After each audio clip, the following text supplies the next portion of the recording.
At 24, I was fired in front of 200 people.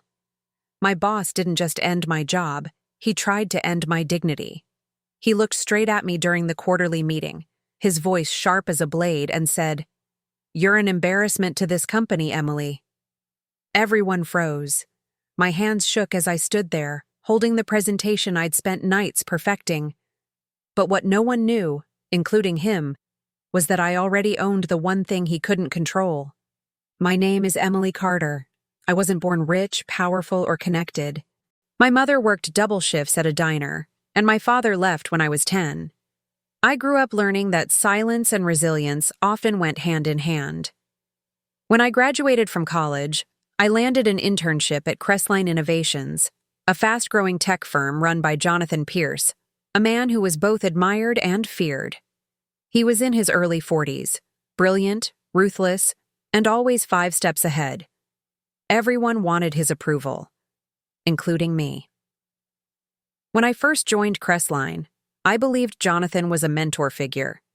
He spoke about building leaders and taking ownership. I took that to heart. I worked weekends, stayed late, and even covered for colleagues when projects went wrong. In less than 2 years, I climbed from intern to team lead. I thought I'd earned respect. But in reality, I'd become a convenient target. It started with a project called Nova, a software prototype designed to automate small business logistics. It was supposed to be Crestline's breakthrough. I poured everything into it: design, testing, sleepless nights fueled by cheap coffee and stubborn hope.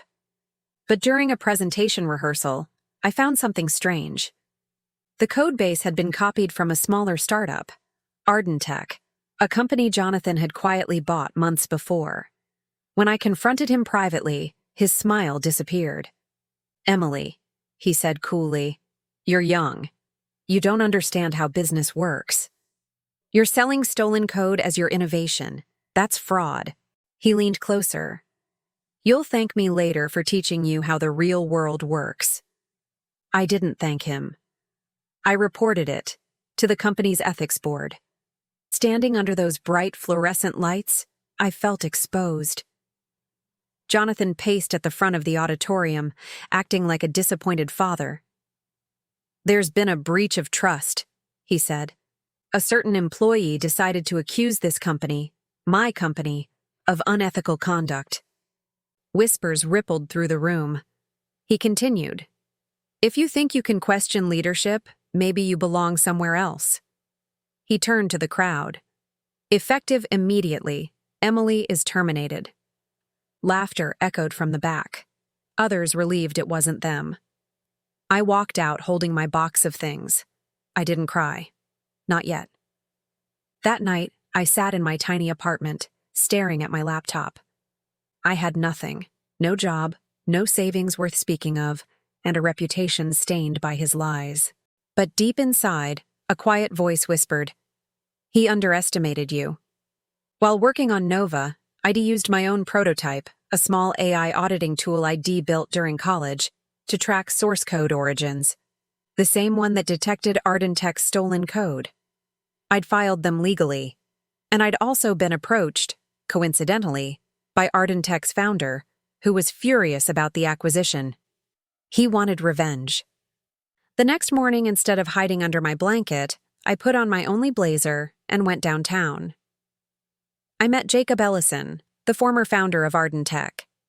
He was in his 30s, brilliant, but bitter. "Jonathan Pierce has been buying out small firms and gutting them. You're not the first person he's destroyed. Then maybe you can help me buy him out." But he wasn't joking. Jonathan's company was collapsing from the inside. The ethics board had started an investigation after my report, and investors were panicking.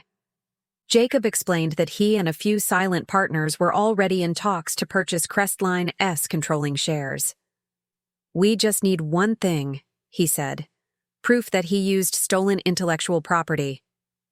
I slid my USB drive across the table. "You'll find everything here." Within days, Jacob's group launched a buyout bid. The investigation into Crestline hit the news. Jonathan denied everything, of course, but the evidence was overwhelming. And then came the call. This is Samuel Green from Arden Holdings. We'd like to offer you a position, effective immediately, as head of operations at Crestline Innovations. The company will be under new ownership by tomorrow. I froze. Tomorrow. The next day, I walked into the same building that had once thrown me out. Same polished floors, same glass walls. But everything felt different. The receptionist looked up nervously. "Miss Carter?"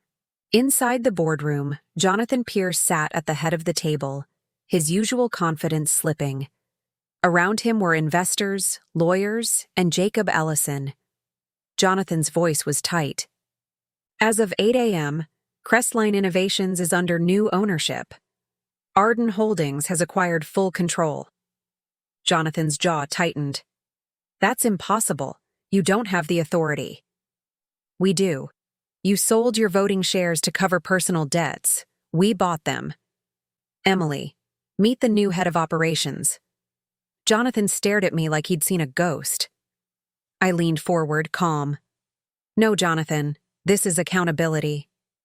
I met his glare. "Maybe. But I'm a child who knows the difference between building something and stealing it." Security arrived minutes later. Jonathan was escorted out, shouting threats that echoed down the corridor. When the doors closed behind him, I finally exhaled. For the first time, the air felt light. In the weeks that followed, Crestline transformed. We rebranded, rebuilt, and released the Nova software, this time credited properly to its true developers. Employees who had been silenced under Jonathan's rule began to speak up. Some days, it felt surreal, sitting in the office that once belonged to him. His nameplate was gone. My name now hung on the door. One afternoon, I found a small envelope slipped under my office door. Inside was a note.